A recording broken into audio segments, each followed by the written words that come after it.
एक बात मैं कहना चाहूंगा,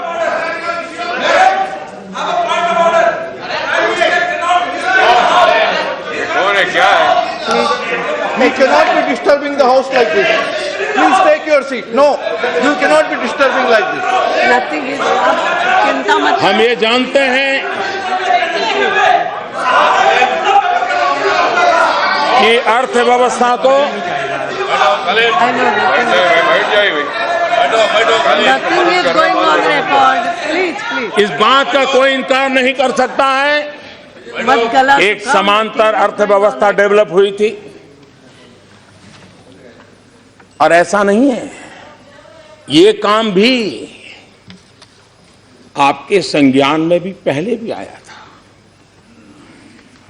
ये विषय आप ही की सरकार की, आप ही की कमेटियों ने भी आपको सुझाया था। जब इंदिरा जी राज करती थी तब यशवंतराव जी चौहान ये विषय लेकर के उनके पास गए थे और तब जाकर के उन्होंने कहा था कि क्यों भाई कांग्रेस को चुनाव नहीं लड़ने का, आपको निर्णय गलत नहीं था, चुनाव का डर था। हमें चुनाव की चिंता नहीं है, देश की चिंता है, इसलिए हम निर्णय और ये बात निश्चित है, कोई इनकार नहीं कर सकता है कि कोई भी व्यवस्था में कैश कितना, चेक कितना, एक कारोबार डेवलप हो चुका है और एक प्रकार से जीवन का हिस्सा बना है। जब तक आप उसको गहरी चोट नहीं लगाओगे तब तक स्थिति से बाहर नहीं आओगे। और इसलिए हमने जो फैसले किए हैं, आपने किस प्रकार से देश चलाया, ऐसा लगता है कि कुछ दलों के दिलो दिमाग में चारवाक का मंत्र उनके जिंदगी में बहुत काम आ गया है। उन्होंने चारवाक के ही मंत्र को लेकर के शायद, और तभी जाकर के कोई अंग्रेजी कवि को उल्लेख करते हुए ये भी कह देते बड़े बड़े व्यक्ति कि मरने के बाद क्या है, क्या देखा है। अभी तो चारवाक का तत्व ज्ञान है। मैं उस सदन में जाऊंगा तब इसका उल्लेख बराबर डिटेल में करूंगा। लेकिन चारवाक कहते थे, यावत जीवेत सुखम जीवेत, ऋणम कृत्वा घृतम पिबेत, भस्मीभूतस्य देहस्य पुनरागमनम कुतः। जब तक जियो मौज करो, जियो, जब तक जियो मौज करो, चिंता किस बात की, कर्ज करो और घी पियो। उस जमाने में संस्कार के लिए घी कहा भाई, भगवत मान, नहीं तो और कुछ पीने का कहते हैं।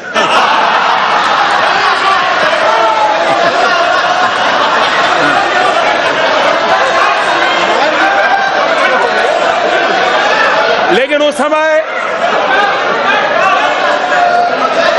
ऋषियों ने, वहां संस्कार थे तो उन्होंने घी पीने की बात कही थी। शायद आज का जमाना होता तो कुछ और पीने की चर्चा करनी पड़ती।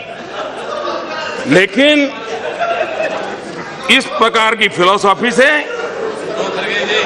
कुछ लोगों को लगता है कि जब अर्थव्यवस्था इतनी अच्छी चल रही थी तो आपने ऐसे समय ऐसा निर्णय क्यों किया।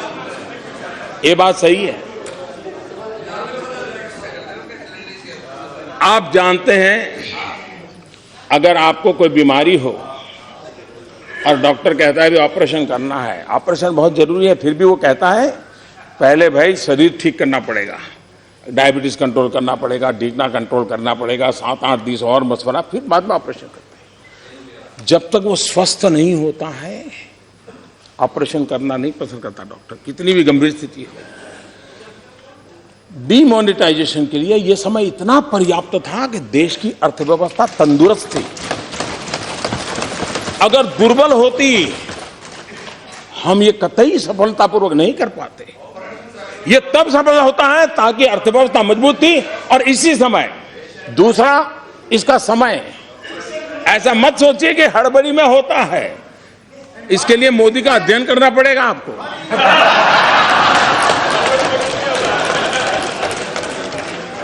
और आप देखिए हमारे देश में साल भर में जितना व्यापार होता है करीब करीब उतना ही व्यापार दिवाली के दिनों में हो जाता है, यानी 50% दिवाली के दिनों में, 50% साल भर। एक प्रकार से पूरा उद्योग व्यापार किसानी सब काम दिवाली के आसपास उसकी पीक पर पहुंच जाता है। उसके बाद नेचुरल लल पीरियड हमारे देश में हमेशा होता है। दिवाली के अलावा दुकानदार भी 15-15 दिन बंद रख करके बाहर चले जाते हैं, लोग अपने आप घूमने। ये प्रॉपर टाइम था कि जबकि सामान्य कारोबार ऊंचाई पर पहुंच गया है, उसके बाद अगर 15-20 दिन दिक्कत होती है और फिर 50 दिन में ठीक ठाक हो जाएगा। और मैं आज देख रहा हूं कि जो मैंने हिसाब किताब कहा था उसी प्रकार से गाड़ी चल रही है। और इसलिए आप ये भी जानते हैं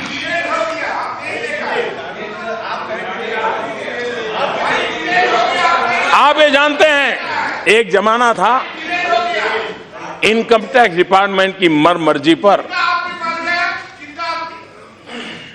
एक समय था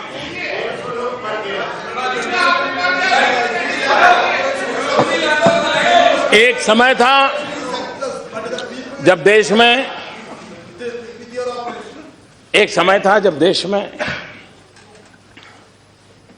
इनकम टैक्स अधिकारी मनमर्जी पड़े वहां जाकर के धमकते थे, और बाकी क्या होता था पुराना इतिहास को जो दोहराने की जरूरत नहीं है। नोटबंदी के बाद सारी चीजें रिकॉर्ड पर है, कहां से आया, किसने लाया, कहां रखा। अब उसमें से टॉप नामों को टेक्नोलॉजी के द्वारा, डाटा माइनिंग के द्वारा निकाल दिए गए हैं। अब इनकम टैक्स ऑफिसर को कहीं जाना नहीं है, सिर्फ एसएमएस करके पूछना है कि भाई जरा बताइए डिटेल क्या है। आप देखिए किसी प्रकार का अफसरशाही के बिना जिसको भी मुख्य धारा में आना है उसके लिए एक अवसर प्राप्त हो चुका है। और मैं मानता हूं इससे बहुत क्लीन इंडिया, जैसे स्वच्छ भारत का मेरा अभियान चल रहा है, वैसा ही आर्थिक जीवन में स्वच्छ भारत का अभियान भी बहुत तेजी से आगे बढ़ रहा है। और बेनामी संपत्ति का कानून पास हो चुका है, नोटिफाई हो चुका है, और जदा खड़गे जी ने कहा वहीं पर सब कुछ है। अच्छा सुझाव आपने दिया है, हम भी कुछ करके दिखाएंगे। और जो भी सुन रहे हैं वो भी समझे और उसके प्रावधान पढ़ लें कि कितना बड़ा कठोर कानून है। जिसके पास भी बेनामी संपत्ति है उनसे मेरा आग्रह है अपने चार्टर्ड अकाउंटेंट से जरा पूछ ले आखिर के प्रावधान क्या है। और इसलिए मेरा सबसे आग्रह है कि मुख्य धारा में आइए, देश के गरीबों का भला करने के लिए आप भी कुछ कंट्रीब्यूट कीजिए, आप भी कुछ कंट्रीब्यूट कीजिए।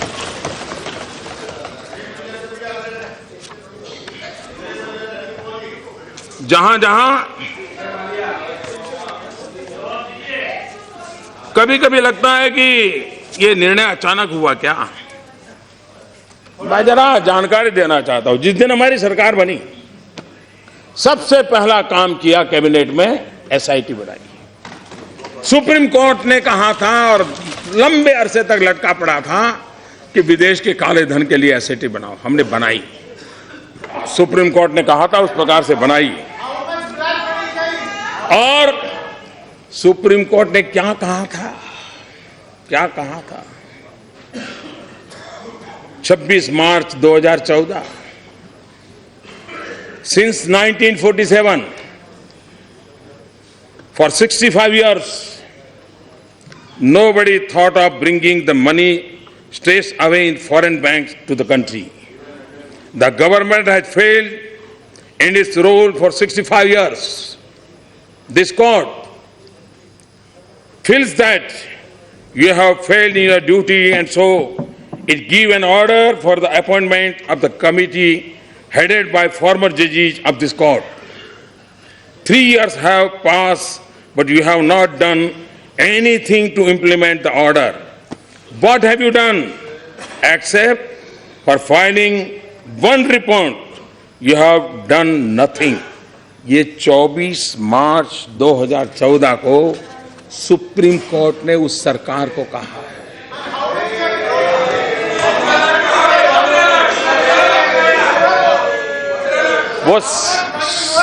वही तो मैं कह रहा था, वो जमाना था तब आवाज उठती थी कितना गया, अब आवाज उठ रही है कितना आया और आके रहेगा, आते रहेगा। आप देखिए एक के बाद एक देखिए, विदेश में जमा काले धन के खिलाफ नया कठोर कानून बनाया, प्रॉपर्टी जब्त करने की बात कही। इस बार भी बजट में एक नया कानून की बात कही गई है, सजा भी 7 साल से 10 साल कर दी। टैक्स हेवन जो थे मॉरिशस, सिंगापुर वगैरह, उस पुराने जो नियम आप बना करके गए थे उसको हमने बातचीत की, उनको समझाया, हमारी परिस्थितियां समझाई, उसको हम ले आए। हमने स्विट्जरलैंड से समझौता किया कि वो रियल टाइम इंफॉर्मेशन देंगे, कोई भी हिंदुस्तानी नागरिक पैसा रखेगा तो उसका पता चल जाएगा। हमने अमेरिका सहित कई देशों के साथ इस प्रकार के समझौते किए हैं, जहां भी हमारा कोई भी भारतीय नागरिक, भारतीय मूल का व्यक्ति पैसे रखेगा तो उसकी जानकारी भारत को मिलेगी। उसी प्रकार से प्रॉपर्टी बिक्री 20,000 से ज्यादा नगद नहीं, इसकी चर्चा हमने नहीं किया। रियल एस्टेट बिल को पास किया, ज्वेलरी के मार्केट में भी 1% एक्साइज डाली ताकि इस चीजों को स्ट्रीमलाइन करना था, किसी को परेशान नहीं करना था। और आप ही लोग हैं इस देश सदन में, इधर हो या उधर हो, मुझे चिट्ठियां आई हैं जब हमने कहा कि 2 लाख से ज्यादा कोई अगर ज्वेलरी परचेज करता है तो उसको पैन नंबर देना होगा। मैं हैरान हूं, काले धन और भ्रष्टाचार के खिलाफ भाषण देने वाले लोग मुझे चिट्ठियां लिखते थे कि पैन नंबर मांगने का नियम रद्द कर दीजिए ताकि लोग कैश मनी से सोना लेते रहे, गहने लेते रहे और काला बाजार चलता रहे। हम टिके रहे, हम उसको करके दिखाया, एक एक कदम उठाया। मैं जानता हूं ये राजनीतिक फायदे के लिए काम कोई ऐसा नहीं कर सकता, वरना तो आप पहले कर लेते। ये कठिनाई है, लेकिन देश का भला करने के लिए निर्णय करने थे और गरीबों का भला करना था, इसलिए निर्णय किए। 2 लाख से ज्यादा से किसी सामान पर 10 लाख से ज्यादा महंगी गाड़ी पर 1% अतिरिक्त टैक्स लगा दिया। हमने इनकम टैक्स डिक्लेरेशन स्कीम भी लाई और अब तक में सबसे स्कीम में सबसे ज्यादा पैसा लोगों ने डिक्लेयर किया। 1100 से ज्यादा पुराने कानून हमने खत्म किए। और यहां बताया गया कि आपने नोटबंदी के संबंध में, कोई कहता है 150 बार, कोई कहता है 130 बार, वो सब अलग अलग आंकड़े बोलते हैं, इतने नियम बदले। बहुत अच्छा याद रखते हैं। 150 आदमी मर गया, 150 बार नियम बन गया। अब मैं आपको बताना चाहता हूं, ये तो एक ऐसा काम था जिसमें हम जनता की कोई तकलीफ तुरंत हम समझने के बाद रास्ता खोजने का प्रयास करते थे। दूसरा, जिन लोगों को सालों से लूटने की आदत लगी है वो रास्ता खोजते तो हमें बंद करने के लिए कुछ न कुछ करना पड़ता था। लड़ाई का मौसम था, एक तरफ देश को लूटने वाले थे और एक तरफ देश को ईमानदारी की तरफ ले जाने का मोर्चा लगा हुआ था। लड़ाई पल पल चल रही थी, वो एक तू डाल डाल में 5-5 इस प्रकार से लड़ाई चल रही थी। लेकिन जो आप लोगों का बड़ा प्रिय कार्यक्रम है, जिसको लेकर के आप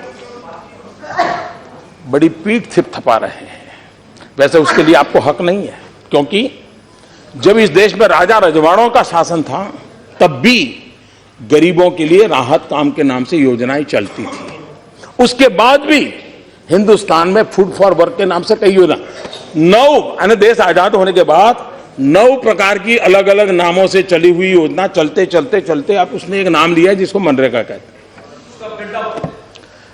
कई यात्रा करके आया हुआ है और हर राज्य में, जहां कम्युनिस्टों की सरकार थी उन्होंने भी पश्चिम बंगाल में किया था, जहां शरद पवार की सरकार थी महाराष्ट्र में किया था, गुजरात में भी जो कांग्रेस की सरकार, हर देश में किसी न किसी ने आजादी के बाद इस प्रकार के काम किए ही किए थे, हर किसी ने किए थे। तो कोई नई चीज नहीं थी, लेकिन नाम नया था। लेकिन देश को और आपको खुद को भी जान करके आश्चर्य होगा कि शांत रूप से इतने सालों से चली हुई योजना के बाद भी मनरेगा में 1035 बार परिवर्तन किए हैं। 1035 बार नियम बदले गए हैं।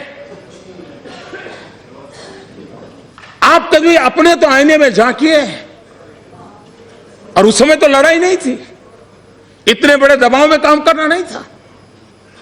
क्या कारण था कि मनरेगा जैसा एक जो लंबे अरसे से चल रहा था, उसको भी आपको लाने के बाद 1035 बार उसमें परिवर्तन करने पड़े। और इसलिए नियमों में परिवर्तन किया। एक्ट तो एक बार हो गया, एक्ट 1035 बार परिवर्तित नहीं हुआ है। और इसलिए मैं आज You listen to the honorable Prime Minister ना? We have listened to you. हमने सुना है आपको, आप भी शांति से सुनिए। और इसलिए आज मैं आपको 40 मिनट के बजाय 1.25 घंटे मिल चुके थे बाबू। और इसलिए मैं कहना चाहूंगा, आज मुझे आपको काका हाथरसी की एक कविता के शब्द सुनाता हूं। काका हाथरसी के कविता के शब्द सुनाता हूं, और मैं काका हाथरसी को याद करता हूं तो कोई उत्तर प्रदेश के चुनाव के साथ न जोड़े, क्योंकि उनके हर चुनाव में काका हाथरसी की बात तो चलती रहती थी। काका हाथरसी ने किया था, काका हाथरसी ने कहा था, अंतरपट में खोजिए, अंतरपट में खोजिए, छिपा हुआ है खोट। अंतरपट में खोजिए, छिपा हुआ है खोट। और काका हाथरसी ने आगे कहा है, मिल जाएगी आपको बिल्कुल सत्य रिपोर्ट।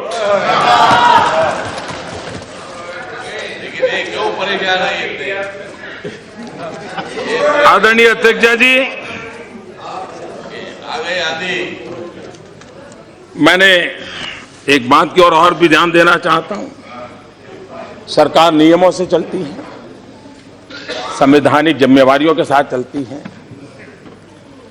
जो नियम आपके लिए थे वो नियम हमारे लिए भी है,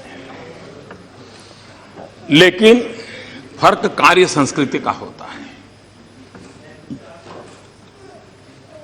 नीतियों की ताकत भी नियत से जुड़ी हुई होती है। अगर नियत में खोट है तो नीतियों की ताकत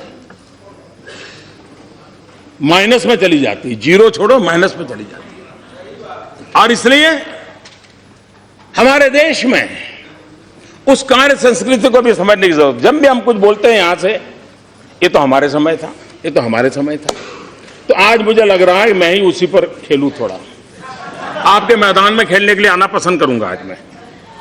और इसलिए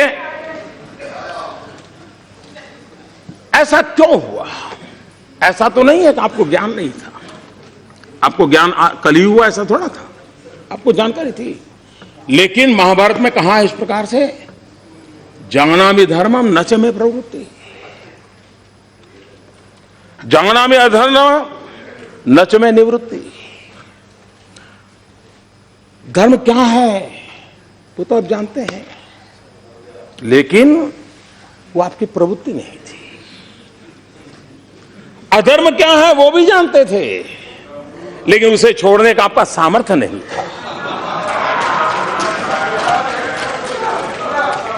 मैं बताता हूं जी, अब मुझे कहिए नेशनल ऑप्टिकल फाइबर नेटवर्क, अगर मैं उसके लिए कुछ भी कहूंगा तो वहां से आवाज उठाई, ये तो हमने शुरू किया था। मैं हमने शुरू किया था उसी से शुरू करना चाहता हूं। अब देखिए, नेशनल ऑप्टिकल फाइबर नेटवर्क 2011 से 14 3 साल सिर्फ 59 गांवों में ये ऑप्टिकल फाइबर नेटवर्क लगा, और उसमें भी लास्ट माइल कनेक्टिविटी का प्रावधान नहीं था। प्रोक्योरमेंट भी पूरी तरह सेंट्रलाइज था। वो तो क्या कारण है सब जानते हैं। अब आप देखिए हमने पूरी कार्य संस्कृति कैसे बदलती है, अप्रोच कैसे बदलता है। सब राज्यों को पहले साथ में लिया। लास्ट माइल कनेक्टिविटी मतलब स्कूल में ऑप्टिकल फाइबर नेटवर्क मिलना चाहिए, अस्पताल में मिलना चाहिए, पंचायत घर में मिलना चाहिए, इस प्राथमिकताओं को तय किया। प्रोक्योरमेंट क्या था, वो भारत सरकार के हाथ से रख करके हमने उसको डिसेंट्रलाइज कर दिया और परिणाम यह आया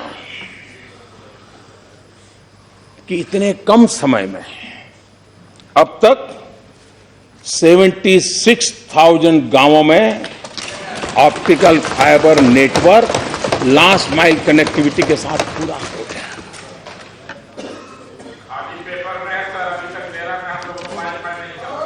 दूसरा, अभी यहां बताया जा रहा था कल कि आप लेस कैश सोसाइटी या कैशलेस सोसाइटी के लिए बोल रहे हैं। लोगों के पास क्या है, मोबाइल। मैं हैरान हूं। मैं तो 2007 के बाद से जितने चुनाव सभाएं सुनी हैं, आपके नेता गांव-गांव जाके कहते हैं कि राजीव गांधी कंप्यूटर रिवॉल्यूशन लाए, राजीव गांधी मोबाइल फोन लाए, राजीव गांधी ने गांव-गांव कनेक्टिविटी कर दी। आप ही का भाषण है। और जब मैं आज कह रहा हूं कि उस मोबाइल का उपयोग बैंक में भी कन्वर्ट किया जा सकता है, तो आप कहते हैं मोबाइल फोन ही कहां है।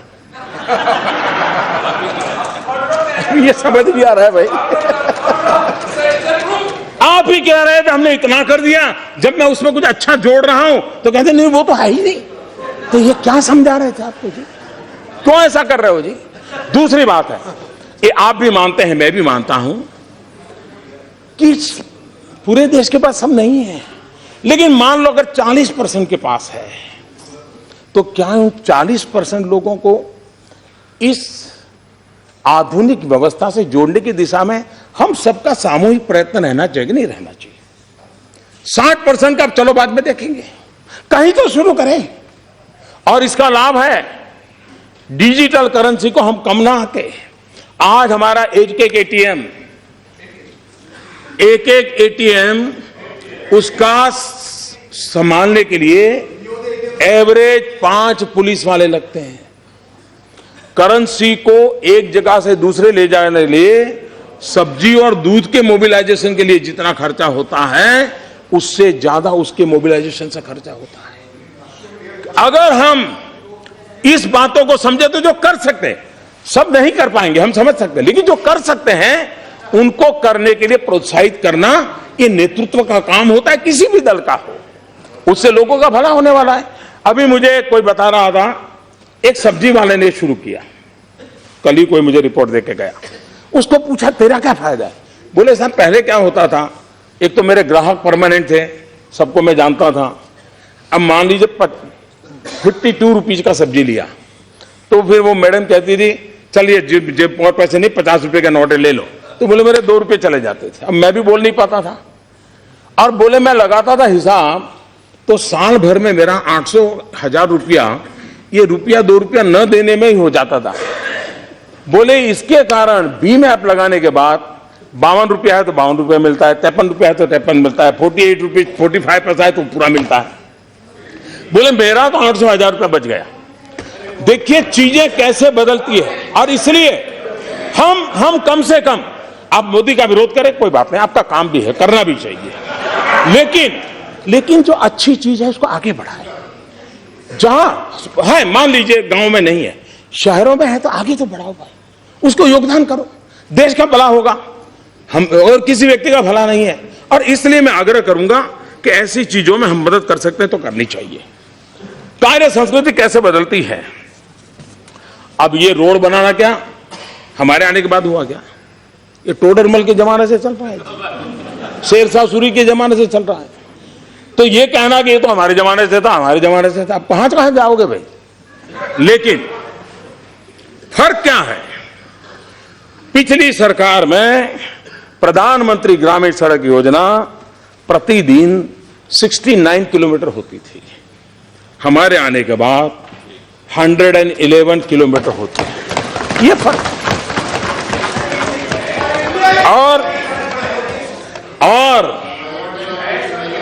हमने रोड बनाने में स्पेस टेक्नोलॉजी का उपयोग किया है। स्पेस टेक्नोलॉजी से फोटोग्राफी होती है, मॉनिटरिंग होता है। हमने रेलवे में ड्रोन का उपयोग किया है, फोटोग्राफी करते हैं, काम का हिसाब लेते हैं। कार्य संस्कृति टेक्नोलॉजी की मदद से कैसे बदलाव लाया जा सकता है। आवास योजना, ग्रामीण आवास योजना, राजनीतिक फायदा उठाने के लिए नामों को जोड़ करके उसका जो उपयोग हुआ, लेकिन फिर भी आपके समय में एक साल में 10,83,000 10,83,000 घर बनते थे। इस सरकार में एक वर्ष में 22,27,000 घर बने। 22 lakh. National urban renewal mission एक महीने में 8,017 घर बने।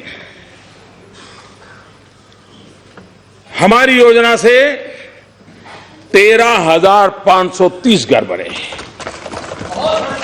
रेलवे, पहले ब्रॉड गेज रेलवे का कमीशनिंग एक साल में 1,500 किलोमीटर हुआ करता था। पिछले साल ये बढ़कर के 1,500 किलोमीटर से सामने 3,000 किलोमीटर, डबल।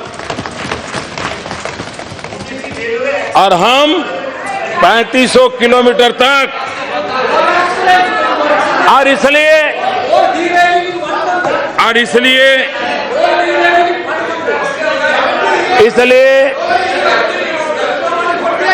ये परिणाम अचानक नहीं आए। योजनाबद्ध तरीके से हर पल हर चीज का मॉनिटर करते करते करते यही लोग, यही कानून, यही मुलाजिम, यही फाइल, यही माहौल, उसके बाद भी बदलाव लाने में हम तेज गति से आगे बढ़ रहे हैं। और ये अचानक नहीं होता है, इसके लिए पुरुषार्थ करना पड़ता है। और इसलिए हमारे शास्त्रों में कहा गया है, उद्यमेन ही सिद्धंति कार्याणि न मनोरथ है। उद्यमेन ही सिद्धंति कार्याणि न मनोरथ है, नहीं सुप्तस्य सिंहस्य प्रविशन्ति मुखे मुगा। उद्यम से ही कार्य सिद्ध होते हैं, ना कि मनोरथों से। सोए हुए सिंह के मुख में हिरण आकर से प्रवेश नहीं करता है, उसको भी शिकार करना पड़ता है।